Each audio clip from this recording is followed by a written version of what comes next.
We ask the questions. What is needed in the world?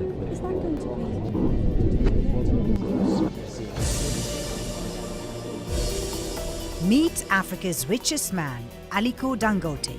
Forbes magazine estimates his wealth at $25 billion, making him the 23rd richest man in the world with a growing portfolio of investments across Africa. The Nigerian business magnate began with a small trading firm in 1977. Today, his businesses cover everything from cement manufacturing, food processing to freight. Dangote Group employs about 25,000 people in Nigeria. It is building cement factories in 16 African countries and buying mining licenses from Kenya to Zambia. Aliko Dangote has taken on the aura of an economic folk hero for some, turning a loan from his uncle into the most successful business conglomerate in Africa. But to others, he is a villain who's used his political connections to sideline the potential competition. Aliko Dangote talks to Al Jazeera.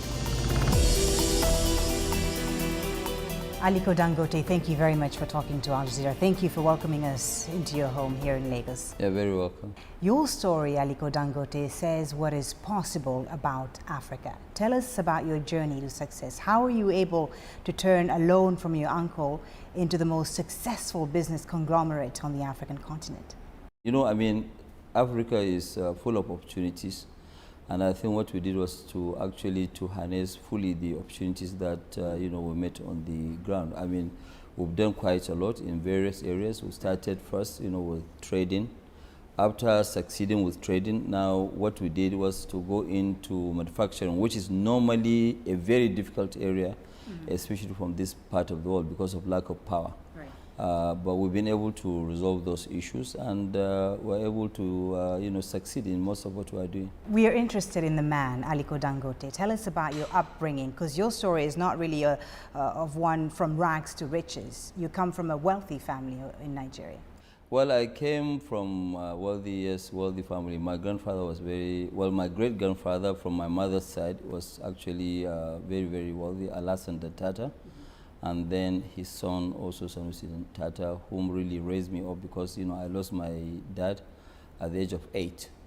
And, so after educating me, he gave me a loan of which I was grateful, and I paid back in 3 months, because business was so good. And, I was able to establish myself from the trading to, manufacturing, and now to a lot of daring things, like refinery, the agricultural process that we're doing, and also the, fertilizer. Right. As you say, your business spans a lot of different sectors: cement, flour, salt. Yes. Let me just ask you this: why commodities in a country like Nigeria, where oil is king? Why not get into the oil business right away?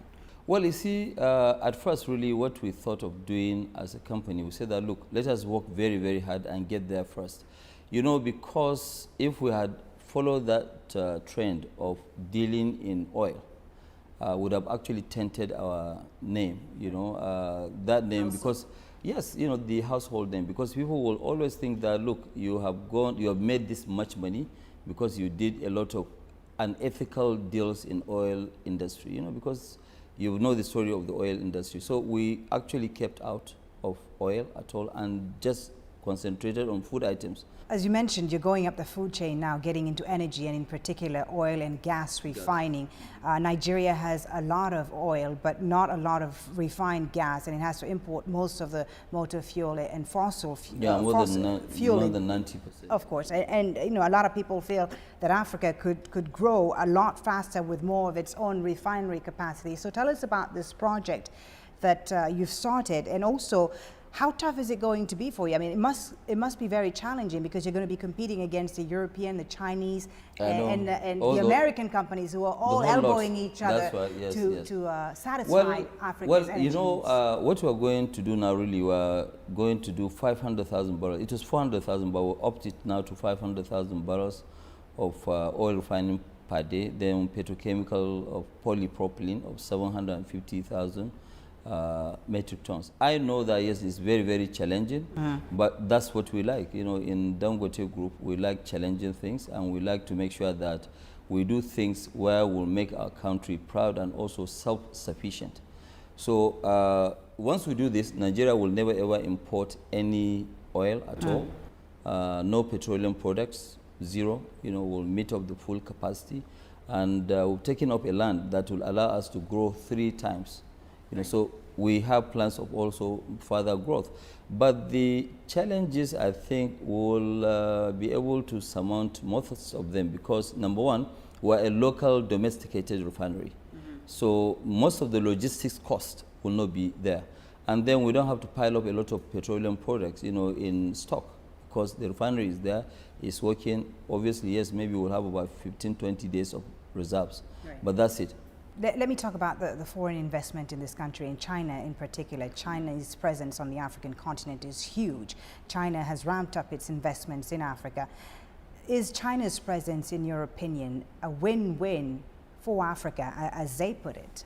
I think it is a win-win situation. We happen to deal with a lot of African, Chinese companies, and we've been doing very well as contractors. But I see most of what is happening, the Chinese are coming here mainly for mineral resources, for what they need. But setting up local domestic industries, I'm not really seeing Chinese people participating in local domestic industries. They are very big in construction, they are very big in providing infrastructure, but really bringing foreign direct investment, they are not as much as the Europeans. Because a lot of African businessmen, especially at the local level, complain about the Chinese competition. Well, they complain about maybe different competition. Competition in the sense of maybe smuggling of textiles, for example, in Nigeria, because they don't have textiles here. But they are smuggling it in here, where they have killed most of our domestic local textile industries. But participating in the real economy, I've not really seen Chinese doing much there. Why do you think Africa can succeed without relying on the foreign investments like the Chinese investment and the European? Africa, can they really do it? Because nobody can do that. You see, what we need to do as Africans, first of all, is to show that confidence that yes, it is possible. It can be done, and then the foreign investors will follow suit. There is nowhere on earth where foreign investors will go and create an economy or make that economy great. No. The local people must move first. Right. When they move first, then they will be supported by the foreign investors. The richest man in Africa for the 4th year in a row, Aliko Dangote, 23rd on Forbes' rich list around the world. How does it feel being so in a continent which is, for the most part, still afflicted by poverty? Well, it feels a little bit odd, yes, it's true, but then it gives you a lot of thinking and responsibilities. You say, okay, fine, what do I do to impact humanity? And that's why we do quite a lot in terms of our foundation. We spend average of $100 million in Dangote Foundation, which we set up in 1993. And then again, I've just did additional endowment to the foundation, which was $1.25 billion. With that, yes, we do that on the philanthropic side. But then, in terms of creating of jobs, we now have this farm which we have developed. I mean, we're doing almost about 120,000 hectares of rice land, and then we're doing 260,000 hectares of sugar, which we are targeting to do 1.5 million tons of sugar in the next 5 years. This will create 180,000 jobs. So you feel like you're giving back, you're doing enough? Well, we're giving back because we're creating quite a lot of jobs. We're not doing like other Africans where most of the money is in the bank. Right. We don't keep any money in the bank. Whatever we have, we fully invest, and we keep on investing. And that's what we do. Let me ask you something a bit more personal. How do you stay grounded? I mean, you seem like a very simple and humble man. Usually in Africa, when people are rich, they tend to flaunt it. I speak here from experience. How do you stay grounded? Which experience did you? I wasn't rich, unfortunately. But from the different things that I've seen around the continent, even when it comes to the leaders of the African continent. I have to really tell you the truth. My upbringing from my late grandfather really helped me quite a lot. He was a very, very humble person, and sometimes he used to drive himself, and that's what I do now. You know, even on weekends. Right now, once I finish this interview with you, I won't go out to the driver. I'm going to go alone, and I'm going to drive myself. I mean, I feel safe, and really, I don't have any issues, you know, with that. You know, you know, it's always better to be humble. You know, they say that no condition is permanent.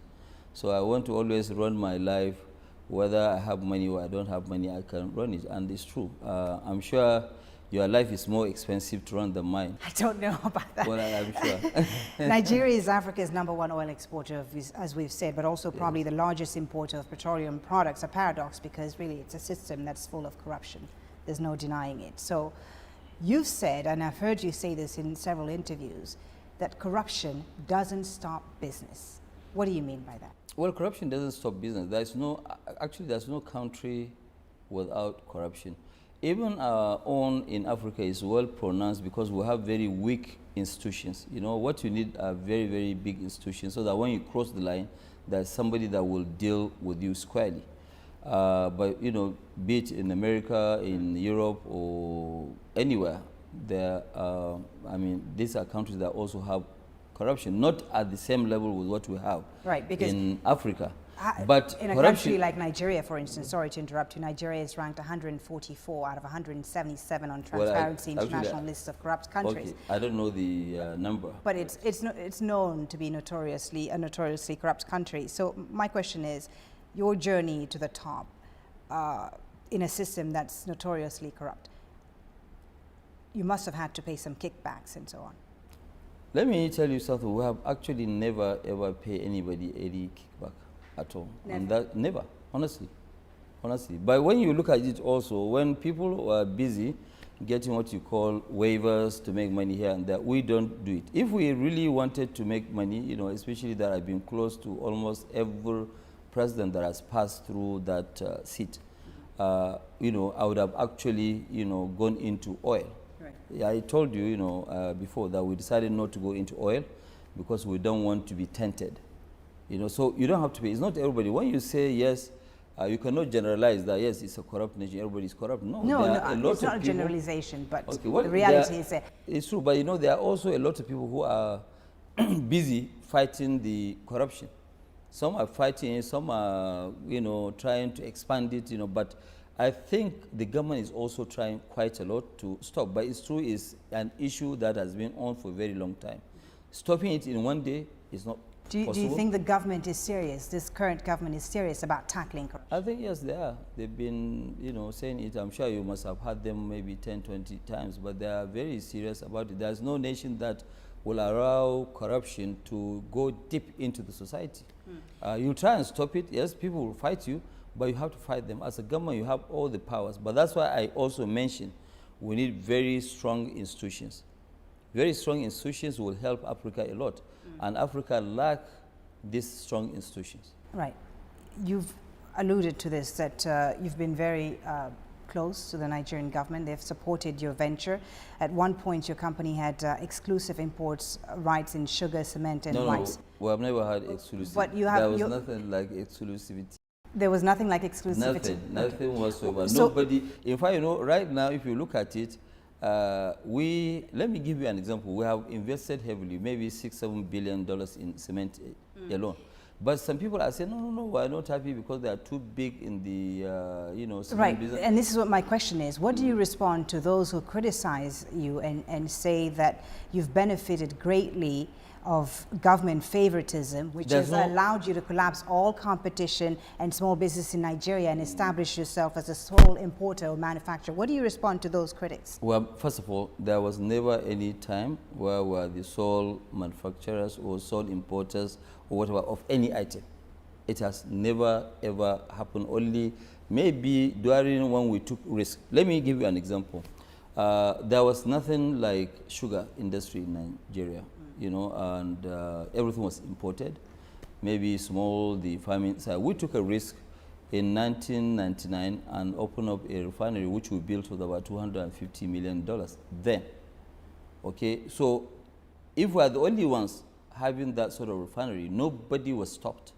How can you say that somebody has given us a license? We are not giving a license to operate alone. Okay, what normally government will roll out, like right now, let me give you an example. Government has rolled out their agricultural policy on self-sufficiency in sugar. Okay, nobody is investing, maybe two of us. So tomorrow, when we are successful, somebody will rise up and say, ah, no, this is a monopoly. It's not a monopoly because nobody has been stopped. That's number one. Number two, government has always been begging people to come and invest. So if we hit the call of government to go and invest, is that a problem with that? But can you understand that some people may see your close ties with the government, whether it's former President Obasanjo or the current government, as they can see it as a sort of favoritism? Could you understand that? Let me tell you something. You know, during the regime of Obasanjo had never ever given me anything directly. And, you know, I know that but you helped finance his campaign, according to it. No, well, you know, whether I finance his campaign, but when I finance a campaign for anybody, it has no relationship. There are some African presidential campaigns that, yes, we fund, or we are part of the funding, but we have nothing to do even in the country. What we are looking for is good governance. Okay, so today, for example, you know, during Obasanjo's regime, which favors were we given? The greatest thing that we have actually hooked on was that Obasanjo said that, look, importers of cement, we don't want to see any imported cement. What we want you to do is to make sure that you go and do a backward integration. Produce the cement locally. We have everything. And that's what we have been able to prove in 7 years.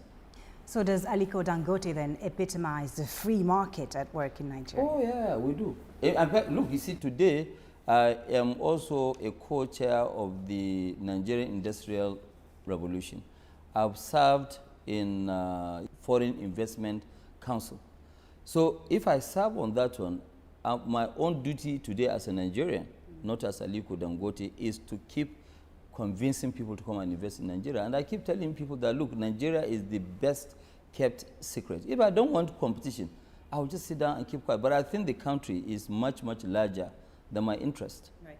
Okay, so the more investors that we have, the better. The unequal distribution of the oil wealth has contributed to a persistent inequality problem between North and South. Yes, I agree. The poverty in the North is in stark contrast to the more developed southern states, and more people are unemployed and, as you know, illiterate in the North than they are in the South, which some people say is really then no surprise that extremist groups like Boko Haram continue to have appeal in some areas of northern Nigeria. So what are you, as Nigeria's richest man, doing to address this inequality? Are you investing in the North? Because it seems that no one seems to be interested in investing in northern Nigeria because of the rising insecurity in the region. What are you doing for your... What we are doing right now, we're investing about $2 billion alone in sugar plantations, you know, to make sure that we make the country self-sufficient. And 100% of this investment is up north. You know, almost about 55% of our cement production is up in the north central part of the country. In the northeastern and northwestern part of the country, that's where we're doing this sugar. In part of the north central, which is Niger State, and also Edo State, the northern part of Edo, we're also growing rice. But in a nutshell, we'll be spending almost maybe up to about $2.5 billion by creating 180,000 jobs. And that's just a start. Right. So you agree then that to address the threat of Boko Haram, you need to... I said it before. To address the fundamental problems of the Yes, I said it during the World Economic Forum that, look, part of the only thing that we can do to stop Boko Haram is to create jobs. Because when you create jobs, they themselves, they will find it very difficult to recruit people to join them. Because, you know, everybody will be busy. But you are right, it is also very dangerous to allow people to just sit down morning, day and night, 24 hours, 7 days a week, while they have nothing doing. Right. Yeah, definitely. I mean, it's a recipe for crisis. Nigeria recently overtook South Africa as the continent's largest economy, but you wonder how much direct investment can this brand new economy truly bring if Nigeria is still defined by insecurity? Well, what do the people, the investors that you deal with, the foreigners that you deal with, what do they tell you about this particular issue? Well, you see, it depends on the appetite of the investor. But I can assure you the insecurity and all the challenges that we're facing, it's true, we're facing. It's not good for me to tell you here that we're not, because it's a well-known stuff. But also, it does not stop people who really want to invest. Because the country is very large, they can invest in some. Do you think the government sectors. has handled this security issue well? I think they have tried, their best, but they need to do more. That's the truth. I'd like to talk about religion, a sensitive issue in Nigeria. You were educated at Al-Azhar University, Yes. which is the highest institution of Sunni Islam.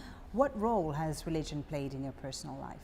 I'm actually very, it's not always good. Whether you are a Muslim or a Christian, it's not good for you to be too extreme in your own religion. We all worship the same God. It's just different of beliefs. You believe in this or whatever. But religion is something that is between you and your God. And I personally don't believe that. I think we should practice mostly what they are practicing here in the South, because in the South you see that, yes, somebody, even in the North, I've seen some of my friends, they are married Christian, women, and they did not ask them to change their religion. So more tolerance. Yeah, so it's not even allowed. If you want to now go and marry a Christian, if I'm going to marry a Christian lady now, unless she believes in my religion, I'm not going to force her to change. What do you respond to those who blame religion for the social, economic, and political state of Nigeria today, who say that the lack of separation between states and religion is really the main problem in Nigeria today? Do you agree with that? No, I don't really agree with that. The state does not really play. It's a very liberal, state. It's a country where we say that we're secular. There's actually but not. You say that you're secular, but is it practice? I think it's practiced to a certain extent, but some politicians used to play with religion, which I think is very, very bad and dangerous. It's not good for anybody to use religion as a game. That is between you and your God. So I think they shouldn't. Really. Some people fear that what Boko Haram is doing right now in northern Nigeria could lead to a breakup of the country along religious and ethnic lines. Do you believe that could happen in the future? Let me also tell you something that maybe what people need to know. Do you know or do you realize that Boko Haram have actually, people that they killed so far, 70% of those people are Muslims. So how do you define, this, so it means that they are not fighting Christians. I think there are just some people who are trying to create issues and problems in Nigeria, hiding under this, Boko Haram issues. It is a pity, but I'm sure now everybody has woken up, and I'm sure everybody will do his best. It's not only government alone that will do it. Almost every single person in the society will have to rise up against this, madness. Everyone has a role and responsibility. Everybody has a role and responsibility. So as you said yourself, you're from the prominent Dantata family of Kano State, who have a great deal of influence in Nigeria's Muslim community. You have a lot of money, Aliko Dangote. You have strong political connections. So have you ever considered running for office? Have you ever considered leaving business and getting into politics? It's just like clapping. There's no way you can clap with one of your hands. You need another hand. Even when you go into politics, if the economy is not doing well, what are you going to rule? You want to rule people in poverty, right? Which is not right. So I think people who are specialists in politics, we will support the good ones.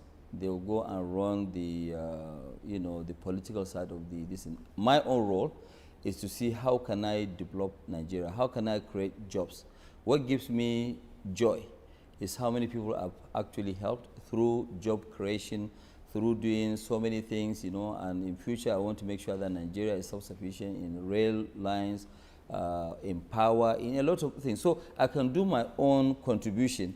I don't have to become president of Nigeria to change lives. So those who say Aliko Dangote for president, you tell them? No, nothing. I've never heard that word. I'm only hearing it for the first time from you. No, I've read it many times. A lot of people think you can what you are telling me, I've never heard it, but no, to be serious, I don't have any intention with that.